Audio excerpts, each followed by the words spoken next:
49 అంటే సంతానం, 49 అంటే సంతోషం. 39 ఆంధ్రప్రదేశ్ తెలంగాణ. నమస్తే సార్, రామ్నాథ్ గారు. నమస్తే అండి.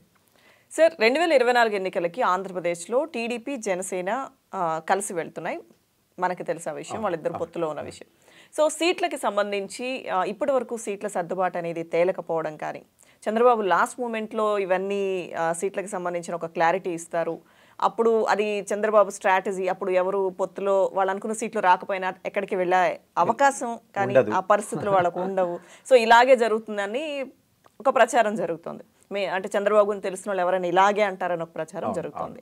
సో అయితే ఇంత నాంచడానికి కారణం ఏంటంటారు? జరుగుతున్న ప్రచారం నిజమేనా? ఆ విధంగా జరుగుతుందా? లేకపోతే బీజేపీ ఏమన్నా పొత్తు కోసం టీడీపీ ఎదురు చూస్తుంది అని అంటున్నారు కాబట్టి, ఒకవేళ బీజేపీ నుంచి ఏమన్నా క్లారిటీ వస్తుందేమో, తర్వాత అనౌన్స్ చేద్దామని వెయిట్ చేస్తున్నారా? ఆలస్యానికి కారణం ఏంటి సార్? ఎస్, ఖచ్చితంగా ఈ పాయింట్ కూడా వినబడుతుంది. అంటే టీడీపీలోని కొంత కీలక నాయకులు మాట్లాడడం మనం చూస్తున్నాం. తాడిపత్రికి సంబంధించిన జేసీ ప్రభాకర్ రెడ్డి గారు కూడా మొన్న మాట్లాడడం జరిగింది.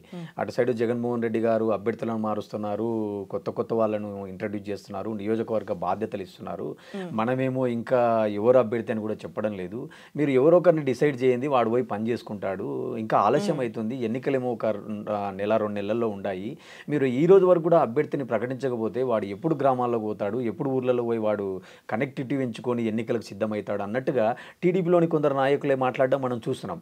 అలాగే ఇంకొక విషయం ఏంటంటే, ఇప్పుడు రాయలసీమలో చాలా నియోజకవర్గాలలో ఎవరు మా అభ్యర్థి అని చెప్పి టీడీపీ కార్యకర్తల్లోనే ఒక డోలాయమానం ఉంది. అంటే వాళ్ళు ఇన్ని రోజులు సమన్వయకర్తగా పనిచేసినటువంటి వ్యక్తిని నమ్ముకొని క్యాడర్ తిరిగి ఉంటారు. ఫర్ ఎగ్జాంపుల్, ఆ క్యాండిడేట్కు టికెట్ రాకుండా XRYకి టికెట్ ఇచ్చిన రోజు ఆ కింద స్థాయిలో క్యాడర్ ఎవరికి పనిచేస్తారు అనేటువంటిది కూడా ఇక్కడ $1 మిలియన్ క్వశ్చన్. అంటే ఊర్లలో మనం ఎంత కాదనుకున్న ఒక 4 to 5% వర్గాల ఆధారంగా, వ్యక్తి ఆధారంగా పోల్ పర్సెంటేజ్ పోల్ అవుతుంది ఖచ్చితంగా. అంటే ఇక్కడ ఆంధ్రప్రదేశ్లో మీరు 2019లో వచ్చిన స్టాటిస్టిక్స్ని తీసుకుంటే వైఎస్ఆర్సీపీ పార్టీకి 51% రావడం జరిగింది, టీడీపీకి 39 జనసేనకు 7.3% అట్లా రావడం జరిగింది. అంటే వాళ్ళిద్దరిని ఈరోజు పొత్తులో ఉన్నారు కాబట్టి వాళ్ళు 47% అనుకుంటే, ఇక్కడ 51 అనుకుంటే డిఫరెన్స్ వచ్చేసి 4% ఉంది. అంటే ఇక్కడ కింది స్థాయిలో ఏదైతే ఇప్పుడు నేను ఇందాక 4% కింద స్థాయి వర్గాలు ఇంపాక్ట్ చేస్తాయి అంటానో, ఇప్పుడు అభ్యర్థుల ఆలస్యం అవ్వడం వల్ల, అభ్యర్థులలో క్లారిటీ లేకపోవడం వల్ల లాస్ట్ మూమెంట్లో ఖచ్చితంగా వాళ్ళకే కొంత నెగిటివ్గా ఉండే అవకాశాలు ఎక్కువ ఉన్నాయి. ఎందుకు ఈ మాట అనాల్సి వస్తుందంటే, ఇక్కడేమో అభ్యర్థులను డిసైడ్ చేసినారు, ఇక్కడ ఈరోజు జనసేనకు ఎన్ని సీట్లు ఇస్తారో ఇంకా ఇంతవరకు క్లారిటీ లేదు. అంటే మనం బయట వార్తలు చూస్తున్నాం, 25 సీట్లు అంటున్నారని ఒక వార్త, ఇంకొక సైడు హరిరామ జోగయ్య గారేమో 52 మందికి ఖచ్చితంగా ఇవ్వాలనేటువంటిది ఒక న్యూస్. ఇంకోటి పవన్ కళ్యాణ్ గారి యొక్క స్ట్రాటజీ కూడా ఏంటంటే, కేవలం తూర్పుగోదావరి పశ్చిమ గోదావరి జిల్లాల ఆధారంగానే వాళ్ళ వ్యూహాలు ఉన్నాయి. అక్కడ 34 స్థానాలు ఉంటాయి 2 జిల్లాలలో కలిపి. ఆ 34 స్థానాలలో వీళ్ళు కొంత సబ్స్టాన్షియల్ నెంబర్ తీసుకొని పోరాడదాం అనేది పవన్ కళ్యాణ్ గారి వ్యూహం. ఎందుకంటే అక్కడ ఉన్నటువంటి కాపు సామాజిక వర్గం వాళ్ళు బేస్ చేసుకొని రాజకీయం చేస్తున్నారు. అంటే కాపు ముద్రగడ్డ పద్మనాభం గారు కావచ్చు, హరిరామ జోగయ్య గారు కావచ్చు, ఇలా మనం చూస్తున్నాము. ఒక సైడ్ ఏమో వైఎస్ఆర్సీపీ, ఈరోజు అక్కడ కాపు నేతలు వైఎస్ఆర్సీపీలో కూడా చాలా బలంగా ఉన్నారు. అంటే తోట నరసింహం కానీ, తోట త్రిమూర్తులు గారు కానీ, తర్వాత అమర్నాథ్ గారు కానీ, ఆళ్ళ నాని కానీ, తర్వాత కన్నబాబు గారు కానీ, బొత్స సత్యనారాయణ కానీ, అమర్నాథ్ గారు.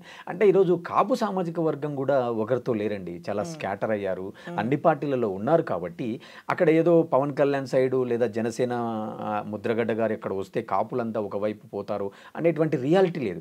ఒకవేళ కాపులకు ఈరోజు ఇంకోటి చూస్తున్నాం, పవన్ కళ్యాణ్కు సమీపంగా పనిచేసిన వాళ్ళు కూడా ఒక డిమాండ్ పెట్టడం చూస్తున్నాం. అంటే మాకు చీఫ్ మినిస్టర్ పదవి 2.5 years ఇస్తారా, లేకుంటే 3 years ఇస్తారా అనేటువంటిది.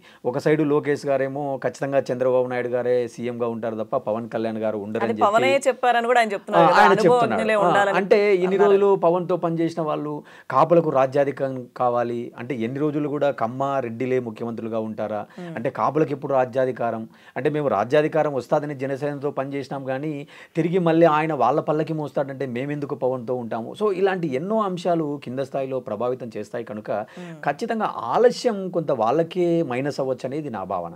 ఇంకా ఇక్కడ వైఎస్ఆర్సీపీ పార్టీ గురించి కొంత ఆలోచిస్తే, మనము వాళ్ళకు లాస్ట్ టైం 51% ఓట్ బ్యాంక్ ఉంది. ఈరోజు కాంగ్రెస్ పార్టీ మళ్ళీ షర్మిలను రంగంలోకి దించింది. అంటే ఇన్ని రోజులు మనం పోటీ ఎవరి మధ్యన అనుకున్నాం, కేవలం జనసేన టీడీపీ వర్సెస్ వైఎస్ఆర్సీపీ అనుకున్నాం. నిన్న జగన్మోహన్ రెడ్డి గారు సమ్మిట్లో మాట్లాడుతూ కూడా మీకు ప్రధాన పోటీదారు ఎవరంటే జనసేన టీడీపీ అని చెప్పడం జరిగింది. కానీ నేనేమంటానంటే, ఈరోజు 14 నుంచి ఒక్క ఎంపీ కానీ ఒక్క ఎమ్మెల్యే కానీ కాంగ్రెస్ పార్టీకి లేరు ఆంధ్రప్రదేశ్ శాసనసభలో, అటు పార్లమెంట్లో ఆంధ్రప్రదేశ్ నుంచి. ఈరోజు వాళ్ళు ఎక్కడో 1.18% ఓటు బ్యాంకుతో ఉన్నటువంటి పార్టీ ఈరోజు వైఎస్ రాజశేఖర రెడ్డి గారి బిడ్డను తీసుకొచ్చి పెట్టడం జరిగింది. అంటే వాళ్ళకు ఎంతో కొంత ఈ ఎన్నికల్లో వాళ్ళు మేము కూడా పోటీలో ఉన్నాము అని చెప్పుకుండే ఒక ప్రయత్నానికి ఒకరు దొరికారు వాళ్ళకు. ఆ కోణంలో ఆలోచించినప్పుడు ప్రభుత్వ వ్యతిరేక ఓటు ఏదైతే ఉందో ఆ ఓటు టీడీపీకి కన్సాలిడేట్ అయితే వీళ్ళకు లాభపడతారు. ఒకవేళ ప్రభుత్వంకి ఎంతో కొంత వ్యతిరేకత ఉంది అనుకున్నాం, ఆ వ్యతిరేక ఓటు ఈరోజు షర్మిల చీల్చింది అనుకుంటే ఇప్పుడు వైఎస్ఆర్సీపీకి ఉండే ఓటు వైఎస్ఆర్సీపీకి పడినప్పుడు ఖచ్చితంగా అధికార పక్షానికి లాభం అవుతుంది అనేది నా భావన. ఓకే, సో ఇప్పుడు ఏదైతే షర్మిల గారు వస్తే ఓటు చీలిస్తే అది అధికార పక్షానికి లాభపడుతుంది. వ్యతిరేక ఓటు ఒకవేళ వ్యతిరేక ఓటు సహజంగా మనం ఏమనుకుంటాం, ఇప్పుడు తెలంగాణలో మనం చూసామండి. ఇప్పుడు ఇక్కడ అందరు ఏమనుకున్నారు, ఖచ్చితంగా కేసీఆర్ పవర్లోకి రాబోతున్నారు అనుకున్నారు. ఆల్మోస్ట్ చాలా సర్వేలు చూసాం మనం కూడా. కానీ ఇక్కడ ఏం జరిగింది, నల్గొండ, ఖమ్మము ఇలాంటి ఏ జిల్లాలు అయితే ఉన్నాయో, వరంగల్ ఇలాంటి జిల్లాలలో ఖచ్చితంగా కాంగ్రెస్ పార్టీకి హోల్డ్ వచ్చింది. ఇంకొకటి షర్మిల కూడా ఇక్కడ ఒక డిసిషన్ తీసుకోవడం జరిగింది, అన్కండిషనల్గా నేను కాంగ్రెస్కి సపోర్ట్ ఇస్తున్నాను. అలాగే తెలుగుదేశం కూడా రేవంత్ రెడ్డి గారితో కలిసి వాళ్ళ జెండాలను చూసినాం మనం. అంటే ఎవరైతే కేసీఆర్ గారి వ్యతిరేకులు ఉన్నారో వాళ్ళంతా ఒక సైడ్ నిలబడ్డారు. కాబట్టి ప్రజల ఓటు కూడా ఇక్కడ మైగ్రేట్ అయింది, కన్సాలిడేట్ అయింది. ఇప్పుడు నేను ఆంధ్రప్రదేశ్లో ఏమంటానంటే, ఏదైతే ప్రభుత్వానికి కొంత వ్యతిరేకత ఉంది అనుకుంటే ఆ ఓటు టీడీపీ, జనసేన, బీజేపీ వీళ్ళ కూటమికి కన్సాలిడేట్ అయితే అప్పుడు ఎంతో కొంత ప్రభుత్వానికి కొంత నష్టం జరుగుతుంది. ఈరోజు కన్సాలిడేట్ కాకుండా ఆ ఓటును షర్మిల రూపంలో, కాంగ్రెస్ రూపంలో ఈరోజు షర్మిల ప్రకటించడం జరుగుతుంది. నేను మా పార్టీ కూడా 175 స్థానాల్లో 25 పార్లమెంట్లో పోటీ చేస్తామని అన్నప్పుడు కాంగ్రెస్ పార్టీ ఎంతో కొంత ఓట్ బ్యాంక్ చీల్చే అవకాశాలు ఉంటుంది కదా. ఈరోజు షర్మిల గారు కూడా చూస్తున్నాం, ఈరోజు ఉదయం ఉండవల్లి గారిని కలవడం, మొన్న కొనతాల గారిని కలవడం. అంటే ఆమె కూడా వాళ్ళ నాన్నకున్నటువంటి ఒక లెగసీ అనండి, వాళ్ళ నాన్నగారితో ఉన్న పరిచయాల వల్ల కొంత ఆమె మొబిలైజ్ చేసి కన్సాలిడేట్ చేసేటువంటి ప్రాసెస్ స్టార్ట్ చేసింది.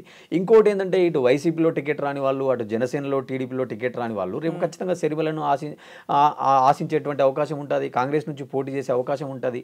ఒక వ్యక్తి ఎమ్మెల్యే స్థాయిలో పోటీ చేస్తున్నాడంటే తనకు కూడా ఒక 2 మండలాల్లో, ఒక మండలాలలో ఒక 3-4 వేల ఓట్లు చీల్చేటువంటి అవకాశం ఉంటుంది.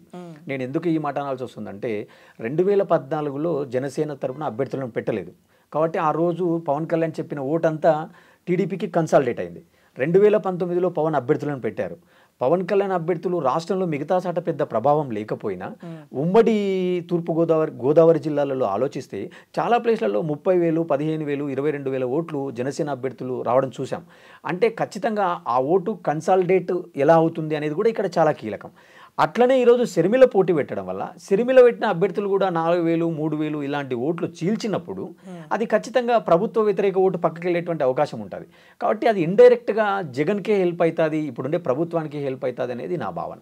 ఓకే, సో ఇప్పుడు ఎలక్షన్స్ విషయాన్ని చూసుకుంటే కనుక వీళ్ళిద్దరూ 2024 ఎన్నికలకు కలిసి వెళ్తామని చెప్పారు, ఉమ్మడి కార్యాచరణ ప్రకటిస్తాము ఇవన్నీ కూడా చెప్పారు, కలిసి సభలో సమావేశం నిర్వహిస్తారని చెప్పి అనుకున్నారు. పొత్తులో ఉన్న పార్టీలు సహజంగా అలా చేస్తాయి కాబట్టి.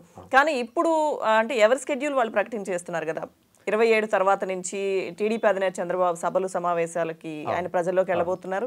తర్వాత నెక్స్ట్ మంత్ నుంచి పవన్ కళ్యాణ్ జనసేన అధినేత వెళ్తారని చెప్పి నాదెండ్ల మనోహర్ చెప్పడం.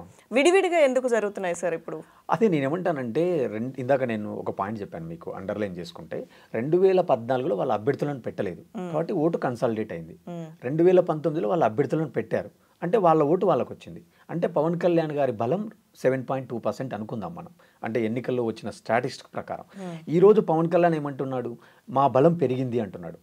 గతంలో మీరు పవన్ కళ్యాణ్ గారి ప్రసంగాలు చూస్తే ఇన్ని రోజులు నేను తగ్గాను, ఇప్పుడు టీడీపీ తగ్గాలని చెప్పి మాట్లాడడం జరిగింది.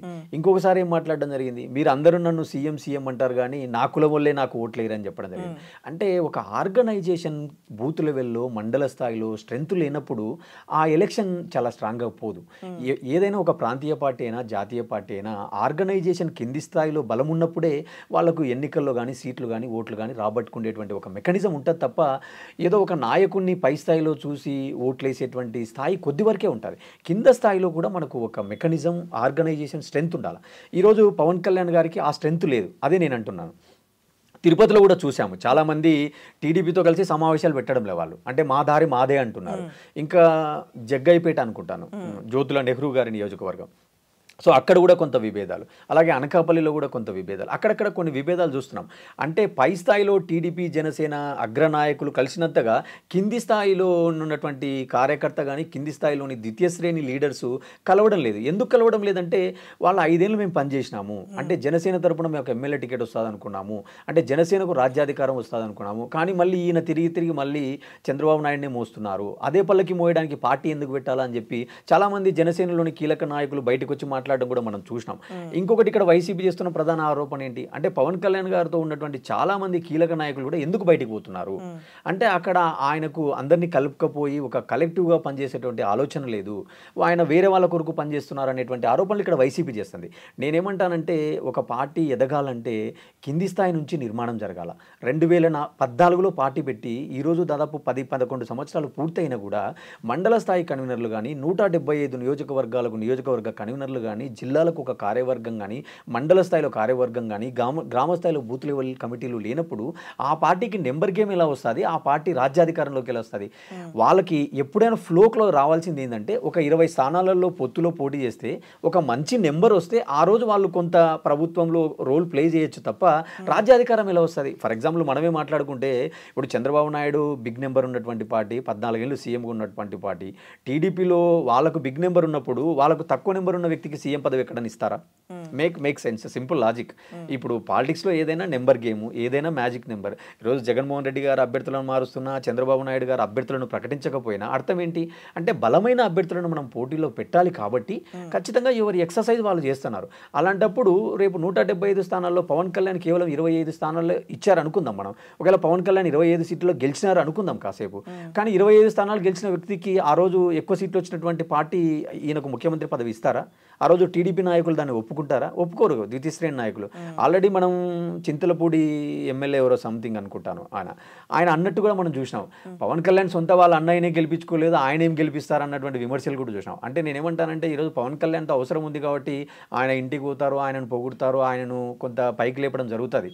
రేపు ఎలక్షన్లు అయిపోయిన తర్వాత ఎలా ఉంటుందో చూసినాం. ఆ రోజు 2014లో వీళ్ళు పవర్లోకి వచ్చిన తర్వాత ప్రశ్నిస్తున్నాను అన్న వ్యక్తికి ఎంత ఇంపార్టెన్స్ ఇచ్చారు, తర్వాత పవన్ కళ్యాణ్ గారి పైన ఎలాంటి దాడి చేశారు, ఎలాంటి విమర్శలు చేశారో చూసాం. అంటే నేనేమంటానంటే పవర్ రాకముందు ఈక్వేషన్స్ ఒక రకంగా ఉంటాయి, పవర్ వచ్చిన తర్వాత ఈక్వేషన్స్ ఒక రకంగా ఉంటాయి. కాబట్టి ఖచ్చితంగా కొలేషన్ వల్ల ఒక అడ్వాంటేజ్ ఎంత ఉంటుందో, అంటే ఓటు కన్సాలిడేషన్ అనే రూపం ఒక అడ్వాంటేజ్ ఎంత ఉందో, నెగిటివ్స్ కూడా అంత ఉంటాయి అనేది నా భావన. సో సార్ ఫైనలీ ఇంత అంటే కారణాలు ఏవైనా కానీ అభ్యర్థుల ప్రకటన అనేది ఆలస్యం అవడం వల్ల ప్రజల్లోకి వెళ్ళడం కానీ తాము అధికారంలోకి వస్తే ఏం చేస్తామో చెప్పుకోవడం కానీ ఇవన్నీ ఆలస్యం అవడం వల్ల పార్టీకి ఖచ్చితంగా డిలే అవుతాయి కదా. ఇప్పుడు ఎవరైనా కానీ నేనేమంటా అంటే అదే 2014 నుంచి 19 వరకు చంద్రబాబు నాయుడు గారి పరిపాలన చూశారు. ఈరోజు 19 నుంచి 24 వరకు జగన్మోహన్ రెడ్డి గారి పరిపాలన చూశారు.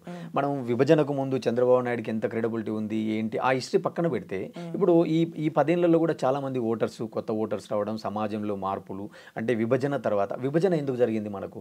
ఆ రోజు హైదరాబాద్ సెంటరిక్గా మొత్తం అభివృద్ధి కేంద్రీకృతం అవడం వల్ల, అంటే రాష్ట్రంలో ఉన్న రెవెన్యూ అంతా తీసుకొచ్చి హైదరాబాద్లో ఖర్చు పెడుతున్నారు, ఒక ప్రాంతమే ఎక్కువ అభివృద్ధి జరుగుతుంది, మిగతా వెనుకబడిన ప్రాంతాలు గురవుతూనే ఉన్నాయనేది ఒక ప్రధాన కారణం ఆ రోజు ఉద్యమం రావడానికి. సో ఈరోజు చంద్రబాబు నాయుడు ఏం చేశారు? శివరామకృష్ణన్ కమిటీ ఇచ్చిన రిపోర్ట్ కంటే ముందే నారాయణ కమిటీ వేసుకొని ఆయన సొంత నిర్ణయాలను ఆయన ఇంప్లిమెంట్ చేశారు. ఒకవేళ ఆయన నిర్ణయాలు మంచివే అయి ఉంటే ఆ రోజు 23 సీట్లు ఎందుకు వస్తాయి? అంటే వాళ్ళ నిర్ణయాన్ని రాష్ట్రంలోని ఇతర ప్రాంతాలు వ్యతిరేకించడమే కాకుండా కృష్ణా గుంటూరులోని ప్రాంతాలు కూడా వ్యతిరేకించినట్టుగా మనం చూడాలి నెంబర్ ఆధారంగా. సో ఈరోజు మళ్ళీ వాళ్ళు ఏం చెప్పాలనుకుంటున్నారు? మళ్ళీ మా అజెండా అమరావతి అంటున్నారు. ఇక్కడేమో వీళ్ళు 3 రాజధానులు, మాకు అన్ని ప్రాంతాలు సమాన దృష్టి అంటున్నారు. అంటే ఇలాంటి అంశాలే మళ్ళీ చర్చకు రావాలా? ఇలాంటి అంశాలు చర్చకు రాకుండా కేవలం వ్యక్తిగత అజెండా చర్చకు వస్తుంది. అంటే మళ్ళీ అవినీతి ఆరోపణలు అంటారు, వీళ్ళేమో వెన్నుపోటు అంటారు. అంటే నేనేమంటానంటే ఈ ఆరోపణలు విని ఆంధ్ర రాష్ట్ర ప్రజలు చాలా బోర్ కొట్టింది. ఈ విషయాలు డ్రైవింగ్ ఫోర్స్గా పనిచేయవు. ఒకవేళ నిజంగా వివేకానంద రెడ్డి గారి హత్య విషయమే పనిచేసి ఉంటే 2019 ఎన్నికలకు ముందే కదా ఆ హత్య జరిగింది. ఒకవేళ ఆ హత్య ఆరోపణలుగానే చూడాలి మనం, అవి కోర్టులో ఉన్న సబ్జెక్ట్ కాబట్టి the court will decide who is convict అనేది, హూ ఈజ్ కన్విక్ట్ అక్విటల్ అనేది ద కోర్ట్ విల్ డిసైడ్.